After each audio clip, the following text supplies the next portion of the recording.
ইয়াসিন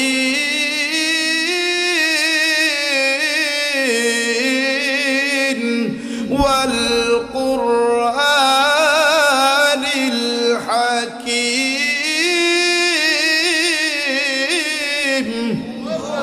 ইন্নাকা লামিনাল মুরসালিন।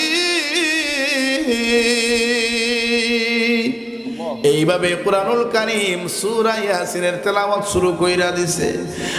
আর সমুদ্রের দিকে তাকায় রে গভীর রজনীতে, লক্ষ্য কইরা দেখে এই সাগরের মধ্যখান থেকে সিডর উঠতেছে, পানিগুলা এইভাবে উইটা আসতেছে সিডরের মতো হইয়া। রাম মন্দিরের দিকে যখন অগ্রসর হইল, জিন জাতিগুলা যখন আসতে লাগলো, যাই মাত্র ইয়াসিন তেলাওয়াত শুরু কইরা দিছে রে, ও